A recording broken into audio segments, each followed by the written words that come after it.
um estudo ainda mais aprofundado sobre o solo do bioma cerrado. Esse é o tema da nossa capacitação tecnológica.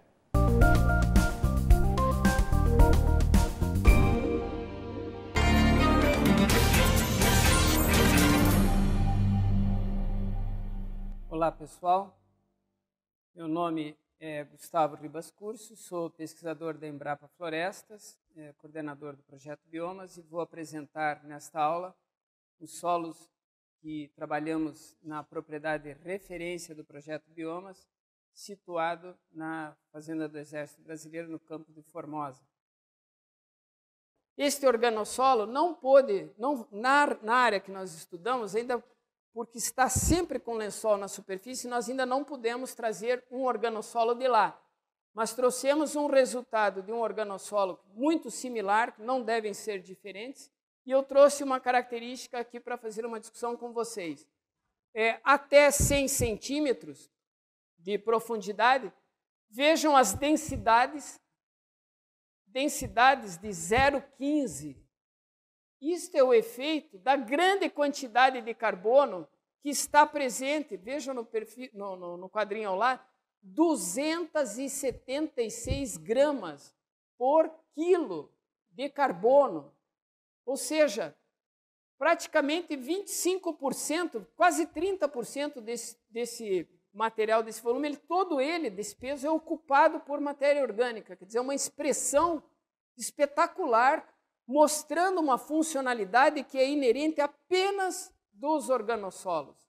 Eles são grandes, os maiores imobilizadores de carbono, e eles neutralizam os nitratos, por exemplo, eles têm funções ecológicas, que eu vou colocar mais à frente, espetaculares, e eu particularmente como técnico, gosto muito da ideia de se ter ambientes de produção agrícola ou pecuária nas encostas e ter um organossolo lá embaixo para fazer o potencial de filtro ou de funcionalidades ecológicas. Então, ele preserva a água, nós vamos colocar isso para frente, imobiliza carbono, quer dizer, hoje estamos muito preocupados com o efeito gás e estufa, nós temos que imobilizar carbono, mas, infelizmente, nós vemos esses solos serem drenados ou então abrirem-se vossorocas, porque começa a erosão amontante, e como a densidade é muito baixa, o fluxo de água carreia por cima dos organossolos e leva embora os organossolos, acabando com uma funcionalidade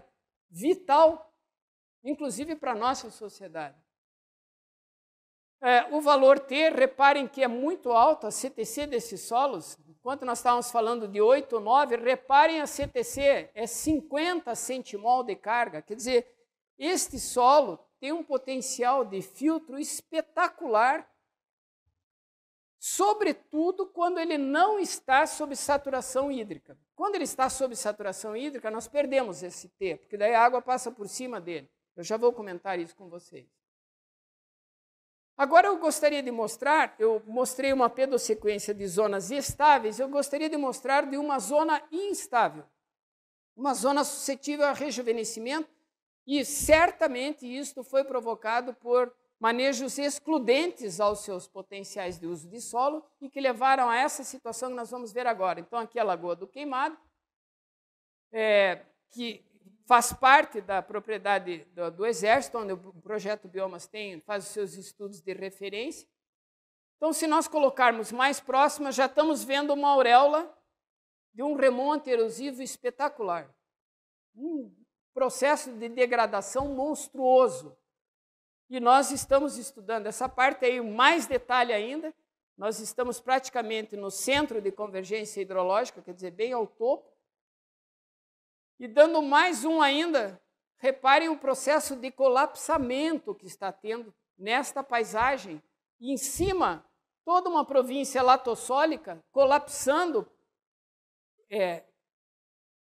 por esse remonte, por esse processo magno de erosão que está tendo neste local. Então, nós estamos estudando áreas de alta estabilidade e áreas de baixa estabilidade, justamente para obter essas informações básicas de como que é o comportamento das paisagens sobre o sistema de produção, mas também não perder de vista sobre os processos funcionais ecológicos.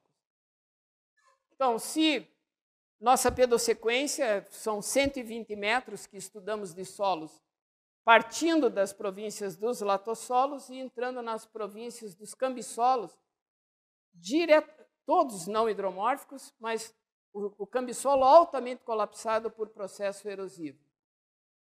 Então, na parte superior, solos de altíssimo potencial, que estão caracterizados neste desenho, a parte mais plana em cima, onde estão os latossolos vermelhos. Esses latossolos vermelhos muito similares com o que nós vimos, mas ali estão os neossolos regolíticos com concreções petroplínticas, quer dizer, segregações de ferros endurecidas, muito comum nas bordas de qualquer planalto, e mesmo nesse processo de remonte erosivo, com processo de molhamento e secagem das segregações ferruginosas, eles concrecionam e formam esses petroplintitas, que eu vou mostrar aí já na frente. E abaixo, o processo de erosão incidida dentro de uma província de cambissolo, hoje altamente degradada por influência do homem. Então, uma zona de alto potencial nos solos mais profundos, fragilidade extrema nas zonas de ruptura do declive, acompanhadas por zonas de baixo potencial nos cambissolos, mas hoje, devido à erosão, ao fosforocamento, temos uma zona de fragilidade extrema. Então, a constituição pedológica é um latossolo, um neossolo regolítico, então é possível ver as camadas de rochas saprolitadas, e aqui um cambissolo áprico. No detalhe, nós podemos dizer que hoje esta província inteira tem perdas absurdas, imensas, tanto para os sistemas de produção como para os sistemas de preservação. Que é isto? São vossorocas desse tamanho. Como vocês podem ver, são coisas aí com profundidades de 30 metros, em que se colapsa todo o saprolito de solo, o próprio solo, e sucumbe, tudo é engolido para dentro de um processo, de um mega processo erosivo. Então, os latossolos, não quero repetir, mas eles se repetem muito, as informações se repetem muito, vou passar muito rapidamente.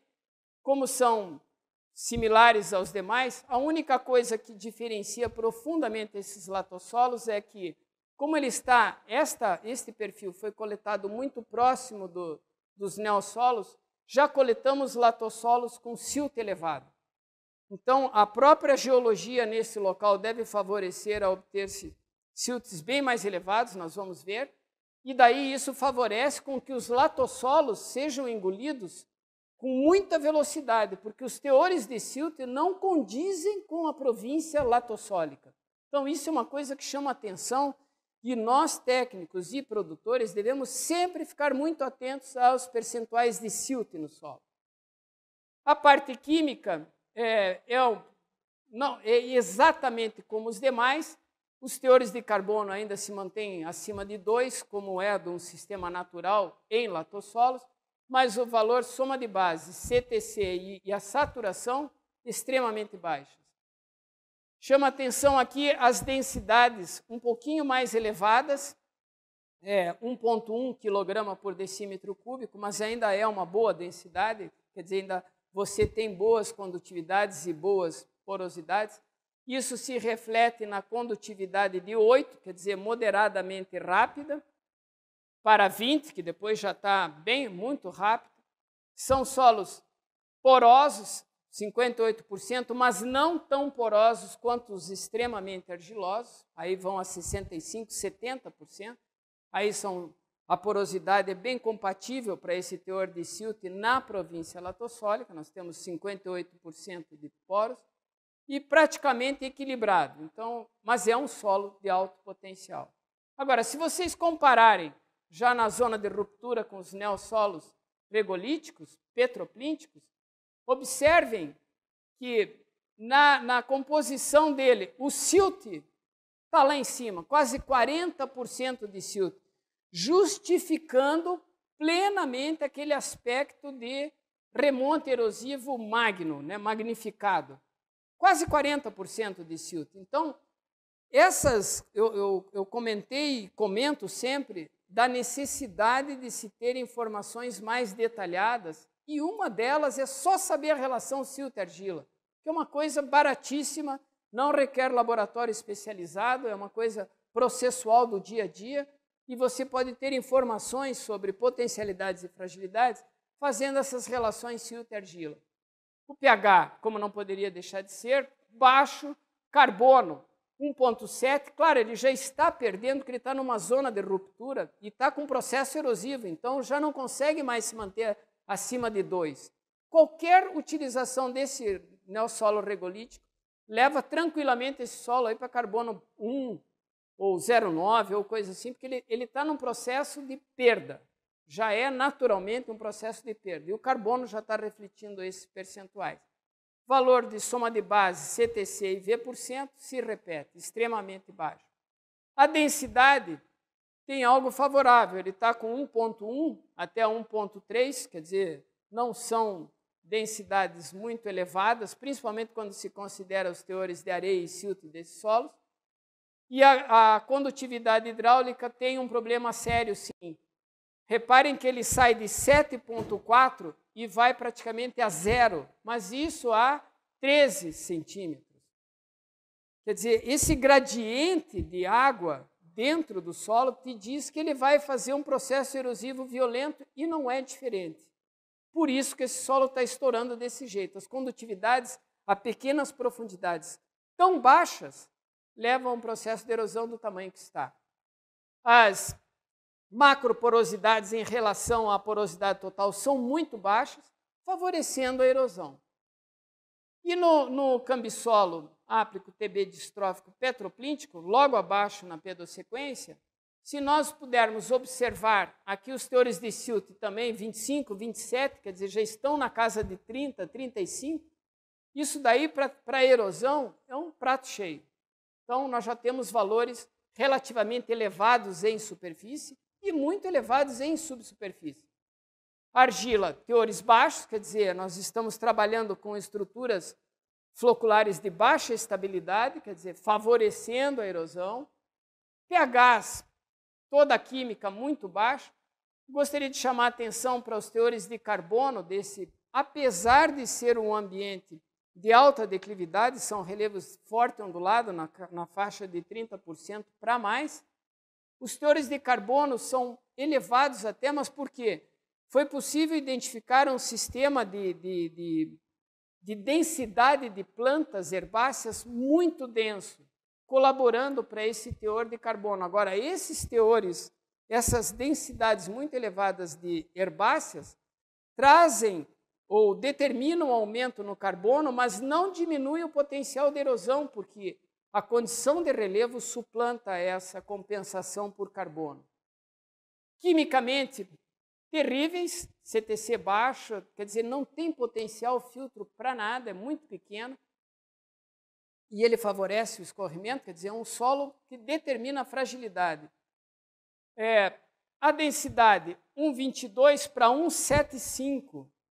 Essa densidade muito alta, nós não sabemos se é um problema nosso de determinação, mas em outros perfis que nós temos mais 4, ocorreu a mesma coisa. Entre 20 e 30 centímetros tem uma camada com alta, tem um horizonte com alta densidade, 1,7 é muito alto, e os teores de areia não justificam essas densidades tão elevadas. As condutividades chamam a atenção, e isso foi para todos os perfis de cambissolo. Tudo muito baixa, muito lento, está na classe muito lenta a lenta. Quer dizer, tem que favorecer a erosão. E as densidades, macroporosidades lá embaixo, muito, muito aquém do que deveriam ter, favorecendo a erosão. Então, complementando ao que nós colocamos na aula anterior, em que nós comentamos sobre a disposição dos solos para o reconhecimento da necessidade de se reconhecer as características e interpretar esses atributos, você fazer interpretação através de análises mais detalhadas é primordial para se conseguir uma boa noção para passar ao produtor e ao técnico sobre uma potencialidade ou mesmo uma fragilidade ambiental frente a um sistema de uso.